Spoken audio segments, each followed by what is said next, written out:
theme of the 18th shloka is Vashikaranam. Vasha means to be in control, to take charge of. Vashikaranam is the process of taking charge of what we'll look at in this shloka. The words will describe it in some way. And what you see here is another very unique form of the mother goddess. There is only one form of Shakti.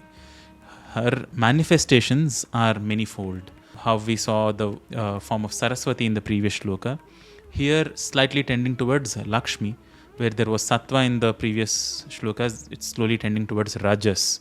That is where the activity, the drive to achieve something, to go get something is more prominent. We'll come back to this image, but the sadhana and the siddhi that pertain to this shloka are like this.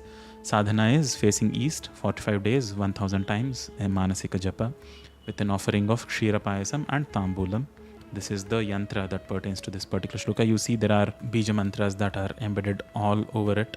And there is also a mantra that is embedded along the 6 triangles around the hexagon. The mantra for Lord Manmatha. Why that is also we'll look at. It's going more towards how to gain something, how to from sattva to rajas. So there is, the desire to get something is more prominent here. And the siddhi clearly is sakala prani vashikaranam, to have all creatures under one's control. Once again, as we understand the words of the shloka clearly, we'll understand how these come as siddhi for this particular shloka. I'll now chant the words of this shloka without tune. You can repeat after me. Tanu chhaya bhiste. It is split as Tanu chhaya bhi and te. Tanu chhaya bhi te becomes Tanu chhaya bhiste. Correct. Perfect. The next word is Taruna Tarani Shri Sarani Bhihi. The component words of this long word is Taruna Tarani Shri Sarani Bhihi. Taruna Tarani Shri Sarani Bhihi. Yes. Divam Sarva Murvi Marunima Nimagnam. The component words are Sarvam Urvim Arunima Nimagnam. Some shlokas, some places, in some of the references that I was looking at, this word was split up in places where it's not supposed to. Ni and Magnam, like that it was split up. It is not Ni and Magnam, it is Nimagna is one word. Sarva Murvi Marunima Nimagnam is one compound word. You can try it. Close. Smarati Yaha. Then this word is Bhavantyasya. Perfect. Make sure that the ya is clearly heard. You did it right. Bhavantyasya. The next word is Trasya Dvana Harina Shalina Nayanaha. Is one single word. It is split as Trasyad Vana Harina Shalina Nayanaha. The whole word is Trasyadvana Harina Shalina Nayanaha. Sahor Vashya Vashyaha Kati Kati Na Girvana Ganikaha. It's a simple enough word. It is a coinage of 2 words, Girvana and Ganikaha. It is combined together as Girvana Ganikaha. Make sure that the na is pronounced as na and not na. I'll now read the entire shloka line by line without tune.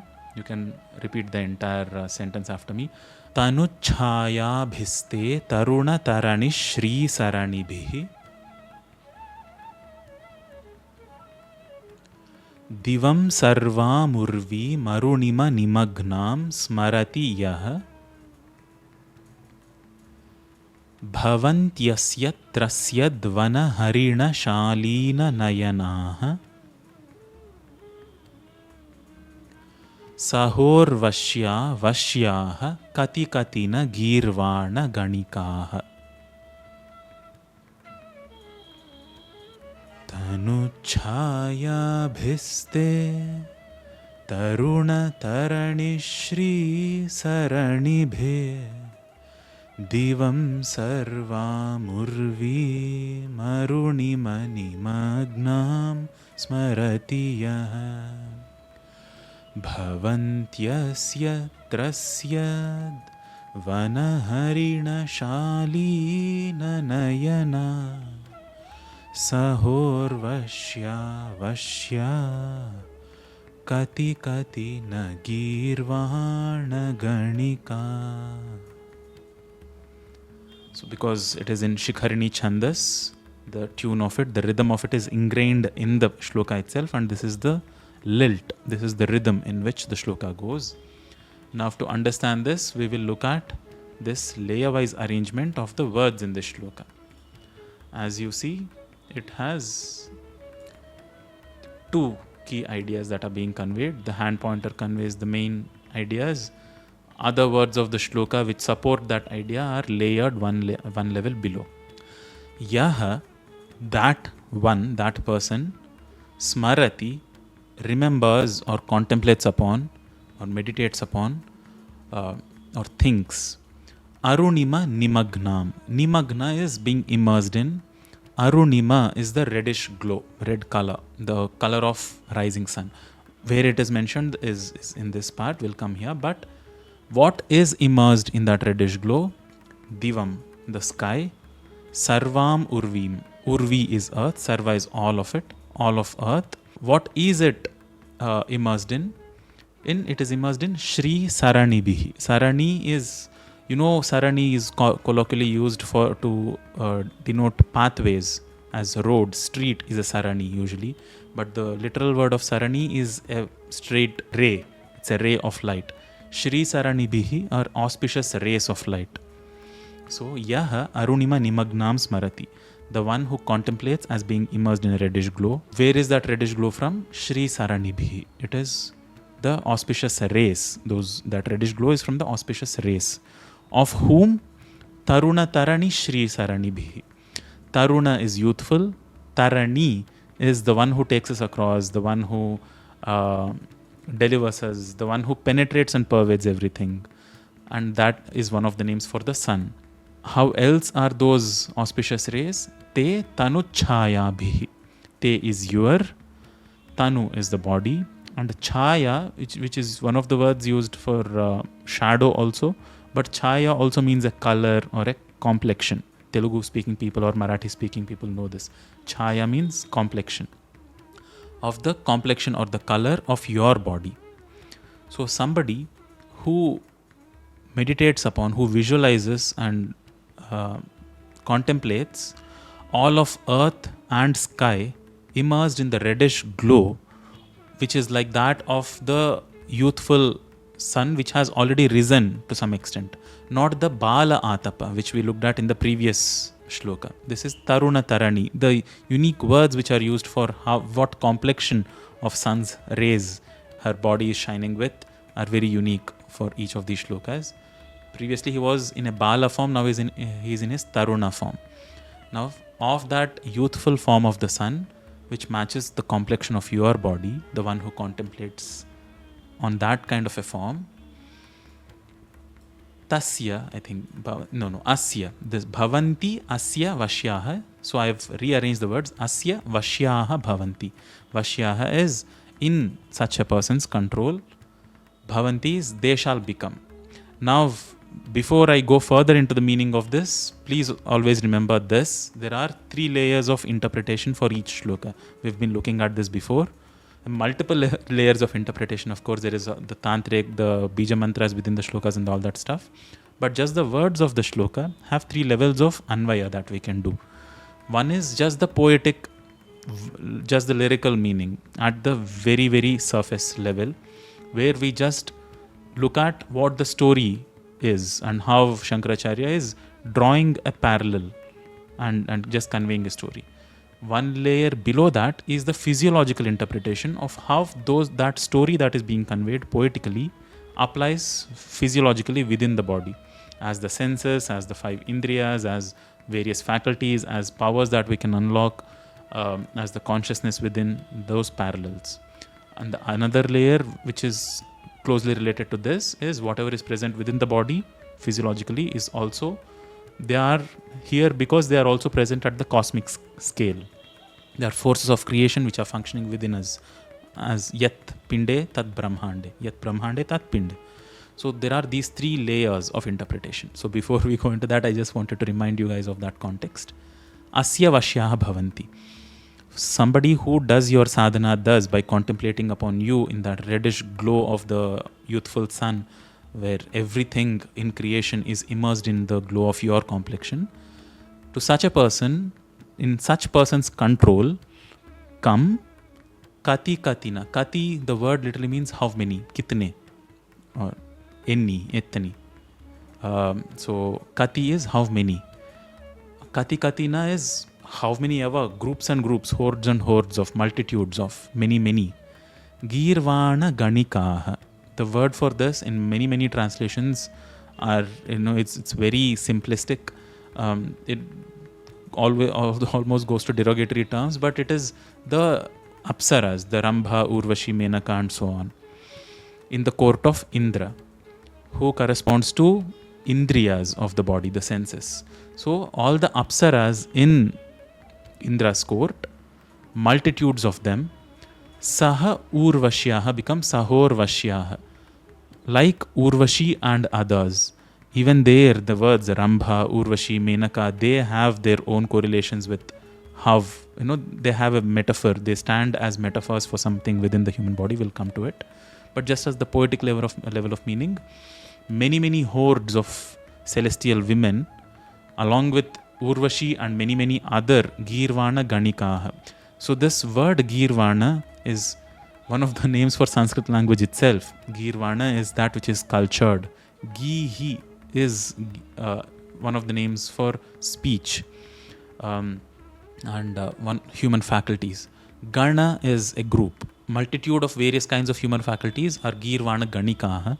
Another word of putting it is they are the names for Apsaras, where up, the word up represents water and Sara is flow. Why Apsara? All that will come to. But at a poetic level of meaning, along with Urvashi, many other multitudes of celestial women, all the Apsaras, get into somebody's control who worships you like that. And how are these Apsaras who are coming into such a person's control?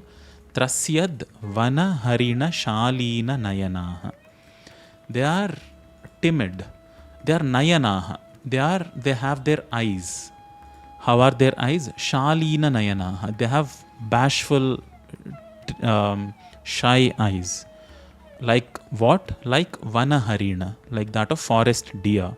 What kind? How are the eyes of that forest deer? Always, bashful, timid, always alert and afraid, and that kind of, a little under control and very, now they're almost like they're caught without any escape, and they're so completely in somebody's control.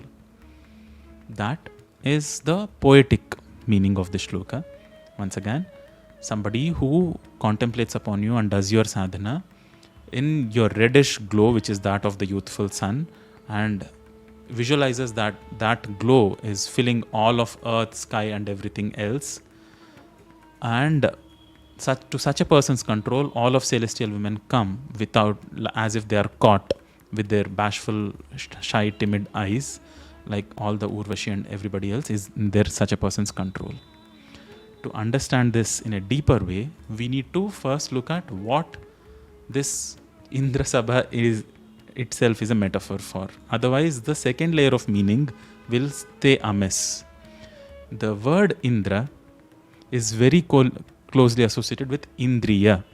In fact, he was the deity that all the Vedas were extolling, not because he is somebody up there who will punish us down below, because that was the objective, to take charge of the senses within the body, that the objective of all yoga sadhana, of all rituals in general, to unlock of Sri Vidya itself.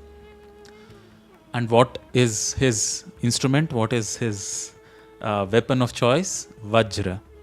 And that Vajra is one of the names for the spine, to such an extent that even the story says his Vajra, or the lightning bolt that he wields, is made of a sage's spine.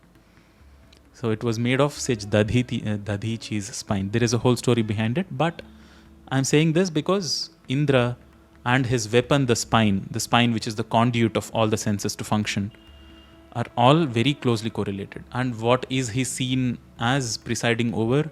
All the Pancha Mahabhutas. There is Agni, there is Varuna, there is Vayu, right? There are all these deities, and who are 5 in number, who again correspond to the Pancha Bhutas within the human body and at the cosmic scape. So he is a force of creation which is functioning within the body.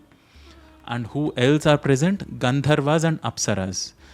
They are the metaphors for creativity, for desire. You have to see this desire and creativity, they go very hand in hand. The subtler, the more fine aspects of expression, of speech, of music and dance, all these capabilities and skills we have, the root for all that, all of those fall under the umbrella of Kama Shastra. Architecture, dance, music, everything falls under Kama Shastra. And the Apsaras, that is why they are seen as this very sexually overt, people who are very promiscuous. All the stories of Gandharvas are like that, Apsaras are like that, because they personify and stand as a metaphor for desire. Somebody who does your sadhana in that sense, all these desires and all these other finer aspects of life, with as if they have been captured and they have no other escape to go out of control anywhere, are in one's control. Asya Vashyaha Bhavanti. That is the deeper layer of meaning of this shloka. Without that, this will once again feel like, oh, how shallow and how frivolous is the wordplay here. But it is not so. One has to understand the